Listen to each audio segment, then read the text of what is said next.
안녕하세요. 오늘도 사연살롱을 찾아주셔서 감사합니다. 저는 50대 중반의 여성이에요. 저는 어릴 적에 아버지 엄마가 차례대로 돌아가시고 친척들이 저를 맡으려고 하지 않아서 보육원에서 자랐어요. 처음에는 삼촌들 이모들이 믿기도 했지만 시간이 지나면서 잊어버렸죠. 보육원에서도 학교에서도 힘든 일이 많았거든요. 학교에서는 제가 보육원에 있다는 걸 알면 아이들이 놀아주지 않았어요. 저도 모르게 소문이 나서 주변 애들 모두 저를 피하더라고요. 보육원에서도 아이들끼리 기싸움 같은 게 있어서 편하지 않았죠. 그런 시간들을 보내며 저는 희망을 조금씩 잃고 있었어요. 그러던 어느 날 보육원을 맡을 새 수녀님이 오셨어요. 원래 보육원을 맡았던 수녀님은 지병 때문에 요양원에 가셨다고 했어요. 새로 오신 수녀님은 저희 잠자리 이불부터 다 바꾸시고 공부할 공간도 따로 마련해 주셨어요. 얘들아, 니네가 지금도 잘하고 있지만 좀 더 규칙적으로 공부를 하면 훨씬 좋을 것 같아. 그러니까 여기 수녀님이 적어준 순서대로 공부방을 이용하는 거야. 알았지? 수녀님은 우리가 공부하는 데에 신경을 많이 써주셨고 먼저 책 읽는 모습을 보여주셨어요. 저와 다른 아이들도 덩달아 같이 공부하고 책을 읽게 됐죠. 그 후로 저는 학교에서 소외를 당하고 외로우면 책을 붙잡게 됐어요. 그랬더니 성적이 점점 올랐고 고아라고 무시하던 애들도 저를 보는 눈빛이 달라졌어요. 중학교 때는 반에서 5등 안에 꼭꼭 들었고 선생님들은 그런 제가 기특했는지 일부러 공부를 봐주기도 하셨어요. 고등학교 때는 반에서 10등 안의 성적을 유지했고요. 고등학교를 졸업하면 보육원을 나가야 됐기 때문에 고민이 많았어요. 할 수만 있으면 대학을 가고 싶었지만 지낼 곳을 찾기도 어려운데 불가능한 일 같았어요. 그때 수녀님이 성당에 다니는 공부방을 하시는 아주머니와 연결해 주셨어요. 아주머니는 제가 대학에 붙으면 공부방에서 지내게 된다고 했어요. 대신 아이들 가르치는 보조교사를 하는 조건이었죠.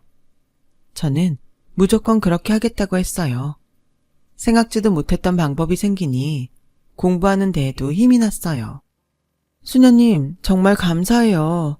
고등학교 졸업하면 어떡하나 걱정했는데 지낼 곳이 생겨서 이제 마음 편히 공부할 수 있을 것 같아요. 나한테 감사할 거 없어. 다 수연이 네가 열심히 하니까 다른 사람들도 잘 본 거지. 그러니까 공부 열심히 해서 대학 꼭 들어가. 저 진짜 열심히 할 거예요. 이렇게 절 도와주시는 분들 생각해서라도 힘을 내야죠. 잘할게요. 저는 그때부터 하루 4시간씩만 자면서 밥 먹는 시간에도 공부를 했어요. 그렇게 열심히 한 결과 원하던 대학의 영어교육과에 갈 수 있었어요. 보육원을 떠나던 날, 저는 수녀님을 잡고 펑펑 울었어요. 저는 수녀님 아니었으면 이런 날이 오지도 않았을 거예요. 너무 좋은데 막상 나가게 되니까 너무 섭섭해요. 보고 싶으면 언제든지 찾아오면 되는데 뭘 울어. 밥 잘 챙겨 먹고 너무 공부만 하지 말고 이제 놀기도 해. 알았지? 수녀님도 건강하세요. 그동안 정말 감사했습니다. 저 잘 돼서 꼭 인사하러 올게요. 라며 수녀님을 꼭 안아드리고서 보육원을 나왔어요. 공부방에서 처음 자던 날은 혼자 있는 게 낯설고 외로워서 계속 울었죠. 그래도 아주머니가 편하게 해주셔서 곧 적응할 수 있었어요. 학교를 다니느라 바빠지기도 했고요. 수업을 듣고 공부방에서 애들을 가르치면서 틈틈이 편의점 야간 알바도 했어요. 학교 공부도 잘해서 장학금을 타야 됐기 때문에 너무 피곤하고 힘들었어요.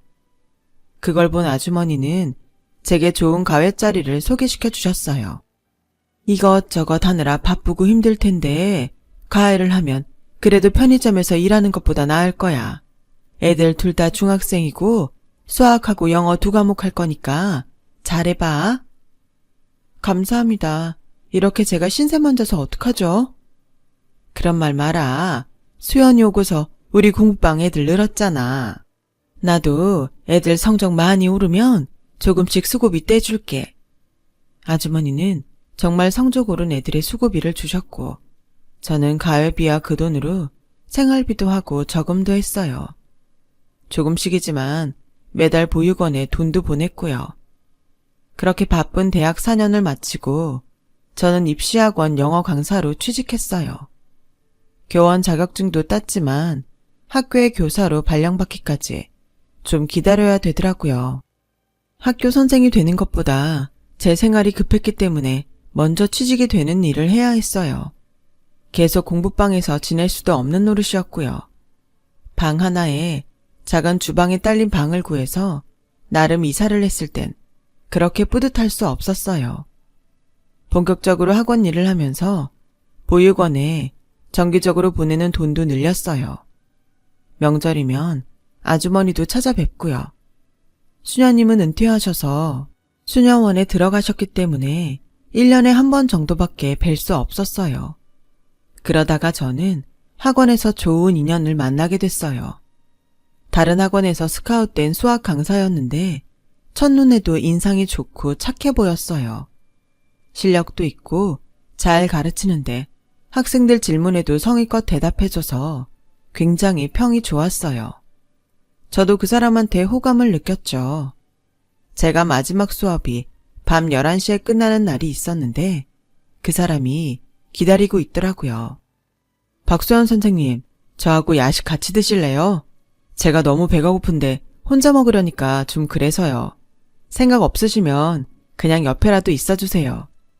라는데 그 모습이 그렇게 순수해 보일 수가 없었어요. 저희는 그날 첫 만남을 시작으로 자연스럽게 사귀게 됐고 1년 정도 만남을 이어간 후에 그 사람이 저에게 청혼을 했어요. 나도 종호 씨하고 결혼하고 싶은데 내가 어떤 처진지 알잖아. 나 같은 며느리 시댁에서는 안 좋아할 것 같아서 걱정돼. 내가 말했잖아. 나도 친엄마 돌아가시고 새어머니라고. 여동생도 새어머니가 데려오셨고 나하고 별로 안 친해. 같이 산 지도 오래됐고 아버지도 돌아가신 지 좀 돼서 힘든 일 없을 거야. 내가 결혼한다고 하는데 새어머니가 뭐라고 하겠어? 그래도 어머니 입장에서는 며느리를 보는 건데 신경 쓰이실 거야. 아들이 또 있는 것도 아니고 종호 씨 하나인데 사돈 집안을 안 보겠어? 내가 진짜 내 얼굴에 침 뱉는 것 같아서 얘기 안 했는데 나랑 새어머니 그럴 사이 아니야. 그러니까 걱정 마. 라며 아주 깊은 얘기는 하지 않았는데 새어머니가 많이 차갑고 자기한테 관심이 별로 없다고 하더군요. 그래서 사이가 좋지 않겠거니 하고 인사를 갔는데 정말 쌀쌀만 따는 게 뭔지 알겠더라고요. 결혼까지 생각했으면 나에 대해 알고 있을 테니까 긴 말은 안 할게. 나한테 정 같은 거 바라지 마. 나도 그런 거 안 바랄게. 근데 할 도리는 하고 살아야 된다.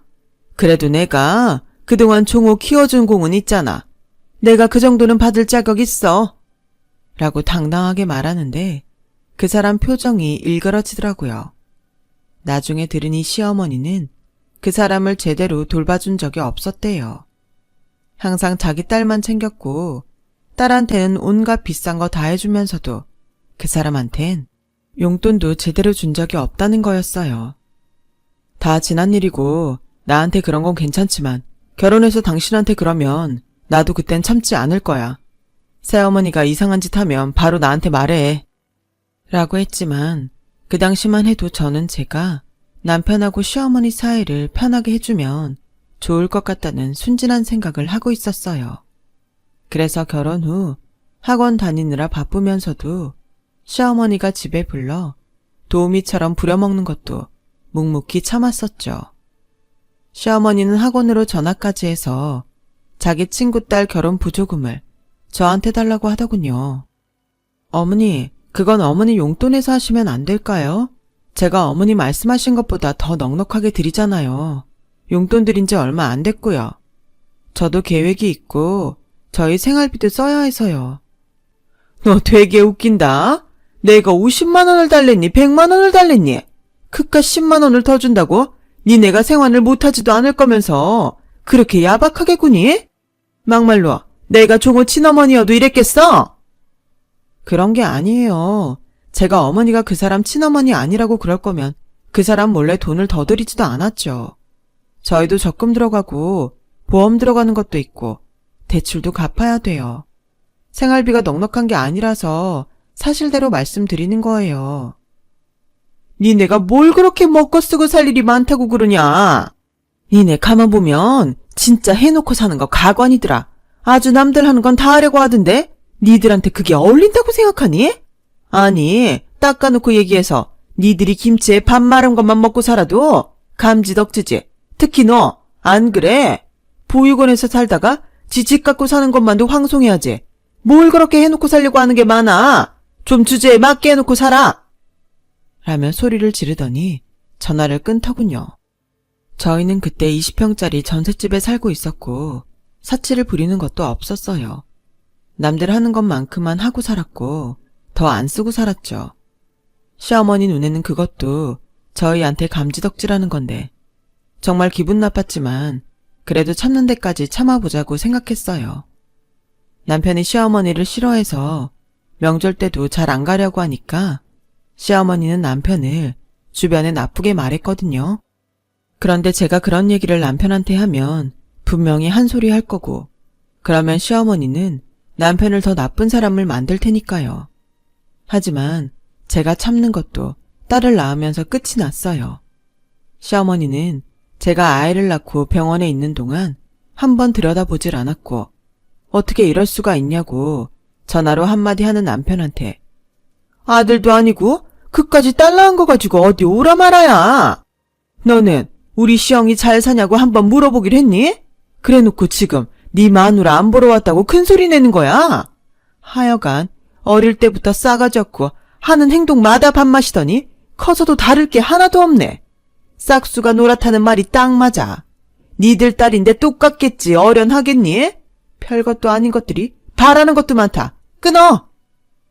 그때부터 저도 시어머니한테 기본적인 용돈만 보냈고 전화가 와도 받지 않았어요. 저한테 뭐라고 하는 것까지는 참겠는데 갓 태어난 아이한테 막말을 한 건 용서가 안 됐거든요. 남편과 시어머니 사이를 좋게 해보자고 생각한 건 정말 큰 실수였어요. 시어머니는 그런 일반적인 생각이 통하지 않는 사람이었죠. 그리고 한동안 잠잠하다 싶었는데 딸아이 돌이 지나고 청천벽력 같은 일이 일어났어요. 저희도 모르게 저희 살던 집에 다른 사람이 계약을 한 거였어요.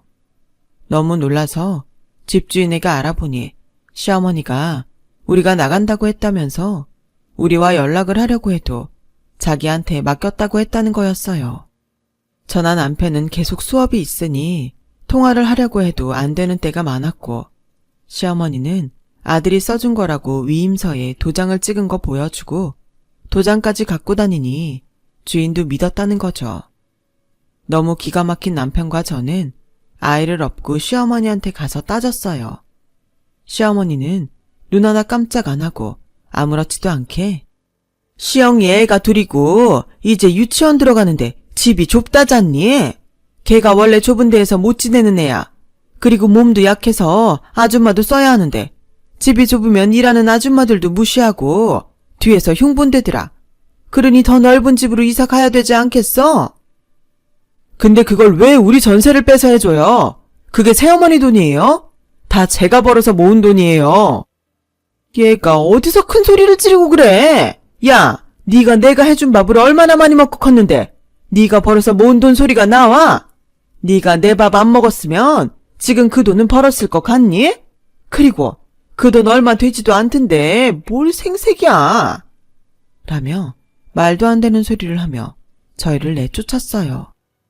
정말 내가 참고 참았는데 이제 저는 안 되겠어. 저런 사람하고 더는 가족으로 엮이고 싶지 않아. 미안해 수연아. 괜찮아. 지금만 넘기면 우린 또 어떻게든 살 수 있어. 당신이나 마음 편한 대로 정리하고 너무 신경 쓰지 마. 스트레스가 더 안 좋아. 라며 서로를 위로했어요. 저희는 적금과 보험을 모두 깨고 저금했던 것까지 모아서 방 2개짜리 옥탑 전세를 얻었어요. 꼭대기층이라서 여름에는 덥고 겨울에는 춥겠지만 반지하보다는 아이에게 나을 것 같았어요. 남편은 정말 새 시어머니와 결별하려고 변호사에게 상담을 했지만 친생자 관계가 아니라는 걸 증명을 해도 쉽지 않다는 말에 일단 포기를 할 수밖에 없었어요. 그렇게 오랜 기간 싸울 형편도 안 됐고요. 저는 아이가 어린이집에 갈 때까지 전에 신세졌던 아주머니네 공부방에서 아이들을 가르치며 생활비를 벌었어요. 그리고 아이가 어린이집에 가면서부터 다시 학원에 나갔죠. 한 3년 정도 정신없이 살고 있는데 아주머니가 저와 남편을 부르셨어요. 내가 우리 고모 돌아가시고 유산을 좀 받았거든. 그래서 공부방 말고 정식으로 학원을 하고 싶은데 같이 했으면 좋겠어. 수연이라면 내가 뭐든 믿고 맡길 수 있고 종호 씨도 잘한다고 소문났잖아. 내가 이젠 가르치는 거 힘들고 관리나 하려고 해. 그러니까 우리 한번 같이 해보자. 응? 저와 남편은 고민 끝에 아주머니와 함께 하기로 했어요. 아무리 남편이 잘 가르치고 입소문이 좀 났다고는 해도 새로 여는 학원의 학생들이 얼마나 찾아올지 여러모로 위험도 있었지만 저희가 열심히 해서 잘만 되면 지금보다 수입도 훨씬 나을 것 같았어요. 물론 어려운 일은 다 각오했고요. 저희는 아주머니와 함께 학원을 시작했고 남편과 저는 전적으로 학원에 매달렸어요. 특히 남편은 새벽부터 밤 늦게까지 학원 홍보도 하고 강사들과 학생들 관리도 하고 교재도 꼼꼼히 살피면서 온 힘을 쏟았어요. 그렇게 열심히 한 결과 저희 학원은 6개월도 안 돼서 안정적이 되었고 동네뿐 아니라 다른 지역에서도 학생들이 다니기 시작했어요. 아주머니는 정말 좋아하셨고 덕분이라며 남편에게 부원장 직함을 줬어요. 이렇게 빨리 자리 잡을 줄 몰랐는데 이게 다 김종호 선생 덕분이야. 내가 직원도 더 뽑을 거니까 앞으로는 일도 나눠서 하고 좀 편하게 지내. 수연아, 너도 열심히 해줘서 정말 고마워. 네가 영어 잘 가르친다고 여기저기 소문 다 나서 내가 유압 시장만 가도 어깨가 으쓱해. 새로운 애들 성적이 올라야 학원 평판도 좋아질 텐데요. 지금까지 해온 거 까먹지 않게 더 열심히 잘할게요. 아우 됐어. 지금보다 뭘 더 어떻게 해. 여기 계속 다닌 애들 성적이 많이 올라서 그것만으로도 충분해. 다른 애들도 오를 거야. 두고 봐. 라고 하시며 저희에게 보너스도 두둑히 챙겨주셨어요. 저희는 강사를 뽑을 때 실력과 강의 능력을 굉장히 꼼꼼히 살펴봤고 그래서인지 학원 인기는 갈수록 더 높아졌어요. 주변에 학원들이 많아서 경쟁이 치열했는데도 저희 학원 학생 수가 다른 데보다 훨씬 많았죠. 그러면서 자연스럽게 저희 수입도 늘더라고요. 5년 후 번듯한 집으로 이사를 갔어요. 이사 가기 전날 유치원 다니는 딸과 남편과 함께 가족끼리 저녁 식사를 했죠. 시어머니한테 전세비를 강제로 빼앗기고 옥탑으로 왔을 땐 언제 집다운 집을 마련할지 눈앞이 캄캄했는데 이런 시간이 오니 마음이 벅차오르고 눈물이 났어요. 건강하게 잘 자라준 딸도 너무 고마웠고요. 엄마도 아빠도 바빠서 많이 놀아주지도 못했는데 명랑하고 밝게 커주니 대견하고 그저 예쁘기만 했죠. 오랜만에 새 식구가 좋은 시간을 보내고 집에 돌아왔는데 생각지 못한 사람이 집 앞에 있었어요. 바로 시어머니였어요. 왜 이렇게 늦게 다니니? 애도 어린데 여기서 한참을 기다렸잖아. 못 만나고 가나 싶었는데 다행이다. 라며 어제 본 것처럼 뻔뻔하게 말을 하자 남편은 금세 얼굴이 굳어서 상대도 안 하고 집으로 들어가 버렸어요. 저도 딸 손을 잡고 얼른 집으로 들어가려는데 시어머니가 제 팔을 덥석 잡았어요. 오랜만에 만났는데 인사도 안 할 거야? 지금 그냥 들어가 버리면 나 니네 학원 알아내서 거기도 쫓아갈 거야. 라는 말에 저는 딸을 먼저 들여보내고 시어머니와 집에서 좀 떨어진 데로 나왔어요. 듣자하니 니네 돈 좀 번 거 같은데 그동안 나한테 생활비 안 보낸 거 이번에 한꺼번에 받아야겠다. 그게 무슨 말도 안 되는 소리예요. 저희가 생활비를 왜 줍니까? 저희 전세 뺏어간 거 잊으셨어요? 그날로 어머니하고 저희는 끝인 거예요. 언제 누가 끝났다고 하니? 나는 그런 적 없다. 너희가 일방적으로 말도 없이 사라져서 늙은 사람 부양도 안 했잖아. 아무리 내가 계모라고 해도 그러는 거 아니다. 백날 애들 가르친다면서. 니네 인생은 왜 그 모양이야? 사람이 돼야지. 말 같지도 않은 소리 그만하세요. 저희한테 그런 거 요구하시면 안 되죠. 본인이 어떤 짓을 했는지 좀 생각해 보세요. 한 번만 더 와서 이러면 저도 가만 안 있어요. 아이고야, 이제 협박도 하냐? 네가 뭘 어쩔 건데? 남편이 무서워서 상대 안 하는 줄 알아요? 당신네들 더러워서 상종 안 하는 거예요. 제가 그러라고 했고요. 이제 저도 안 참습니다. 행패 부린다고 경찰에 신고할 거고요. 저희 전세 빼앗아 간 것도 어떻게든 다 고소해버릴 거니까 알아서 하세요. 라고 따끔하게 말했더니 당황해서 가버리더라고요. 제가 그렇게 세게 나갈 줄 생각 못한 것 같았어요. 저와 남편은 이사를 가게 돼서 다행이라고 했죠. 그러면 또 찾아와도 더는 만날 일이 없으니까요. 하지만 시어머니는 며칠 후 저희 학원에 찾아와서는 접수대 앞에 주저앉아서 큰 소리로 통곡을 하기 시작했어요. 아이고, 여기서 잘 가르친다고 소문난 선생이란 것들이 계모라고 나몰라라고 지들끼리만 잘 먹고 잘 살고 불효 막심한 것들. 남의 자식 키운 건 공도 없다더니 내가 먹이고 학교 보내고 다 키워놨더니 지들끼리 소리소문 없이 이사가 버리고 어떻게 이럴 수가 있어. 지 어머니는 굶어 죽게 생겨도 들여다보지도 않고 이런 것들이 선생이라고 누굴 가르친다는 건지 아유 내가 분해서 못 살아. 저와 남편은 시어머니를 이렇게 세우려고 했지만 시어머니는 그 자리에 눌러 앉아서 꿈쩍도 하지 않았어요. 이러지 말고 일어나세요. 저 정말 가만 안 있습니다. 이렇게 점잖게 말하는 거 마지막이에요. 라는 남편 말에 시어머니는 더 크게 소리를 지르며 그래, 아주 막 나가자는 거지? 네가 지금 하는 건 점잖은 거냐? 이젠 너도 협박하면서 널 키워준 사람을 나쁜 사람으로 만들 거냐? 저번에 네 마누라가 날 협박하더니 너도 그새 배웠냐? 그래, 어디 해볼 테면 해봐. 라며 억지를 쓰는데 그때 아주머니가 제복경찰 2명과 나타나셔서 그래, 어디 해봅시다. 남의 일터에 와서 회방이나 하고 말이야. 이 할머니가 어디서 행패를 부려? 대기 얘들 집 몰래 전세 빼서 친딸 집 해준 거 모를 줄 알아? 당신이 얘들한테 뭘 해줬다고 그래? 그렇게 잘해줬다면서 왜 손녀 낳은 며느리 한 번도 보러 안 갔어? 내가 더 얘기해볼까? 어디서 부끄러운 것도 모르고 이러고 있어. 아유, 내가 억울해서 못 살아. 이것들이 이런 식으로 사람을 모함하고 있었네. 라며 억지를 부렸고 결국 경찰들이 붙잡아서 경찰서로 데려갔어요. 남편은 수업에 들어가고 제가 갔더니 시어머니는 그제 얼굴이 하얗게 질려서 저를 붙잡고 사정하더라고요.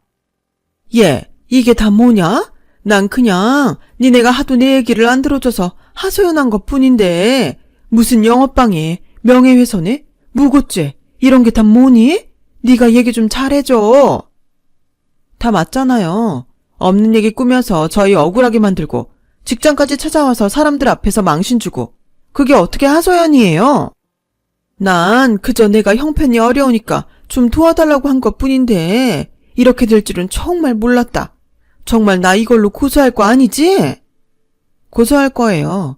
저희라고 매번 당하기만 할 줄 아세요? 그것뿐 아니고 접근금지 명령도 받아낼 거예요. 얘 며느라, 박수연 선생, 내가 모르고 그런 거잖아. 선생이면 이런 것도 이해할 수 있잖아. 이분만 어떻게 넘어가줘. 내가 정말 돈이 급해서 그랬던 것뿐인데 고소라니 이건 아니지. 돈이 급하다고도 안 하셨고 저희 보고 몇 년 동안 안 준 생활비 한꺼번에 내놓으라고 하셨죠. 그러면서 저희 불효자로 몰아세웠잖아요. 저희 이번에는 그냥 안 넘어갈 거예요. 라고 하자 시어머니는 제 손을 붙잡고 나 네 시어머니야. 가족끼리 이러는 거 우습잖아. 저희가 무슨 가족이에요. 우리는 남남이죠. 아니, 남남보다 못하잖아요.